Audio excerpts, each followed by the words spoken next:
Kawan, pendidikan nasional kita sedang krisis peran keluarga. Begini, di setiap kegaduhan dunia pendidikan, nama guru selalu berada di kursi terdakwa. Ketika siswa nakal, guru disalahkan.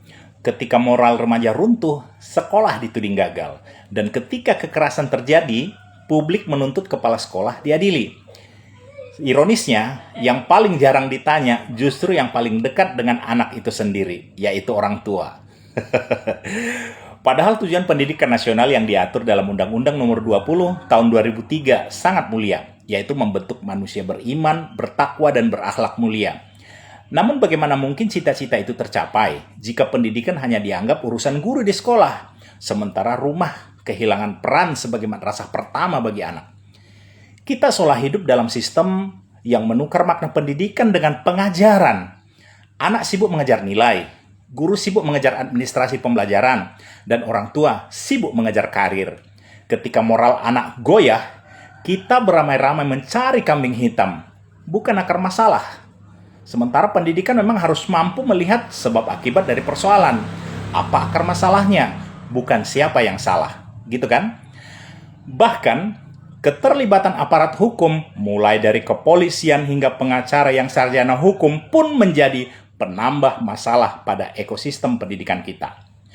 Kurikulum berganti, setiap menteri berganti, tetapi karakter bangsa tetap berjalan di tempat.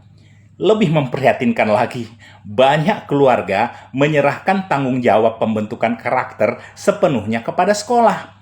Padahal Ki Hajar Dewantara pernah berkata, setiap orang tua adalah guru dan setiap rumah adalah sekolah.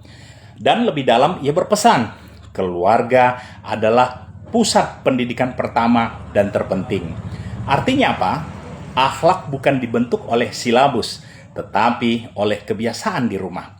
Jika anak setiap hari melihat pertengkaran, kemalasan, kebohongan, dan melihat ketidakjujuran di rumah, maka guru di sekolah hanya sedang menambal robekan yang dibuat oleh orang tuanya sendiri di rumah.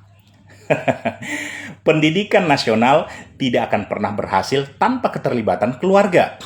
Guru hanya mampu menanam ilmu, sementara orang tua bertugas menyirami nilai. Keduanya harus berjalan beriringan. Sudah saatnya sekolah dan keluarga berhenti saling menyalahkan dan mulai berkolaborasi membangun generasi berkarakter. Kita boleh punya kurikulum terbaik, teknologi tercanggih, dan guru profesional.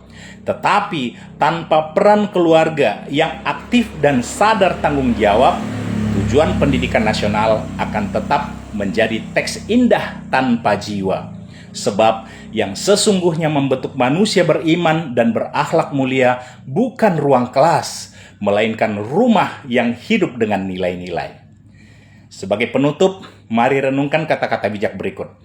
Akhlak anak bukan hasil ujian nasional, tetapi cerminan dari pendidikan keluarga. Itu. Saya Engkran Silalahi, Guru Peradaban Indonesia dari Sumatera Utara. Horas!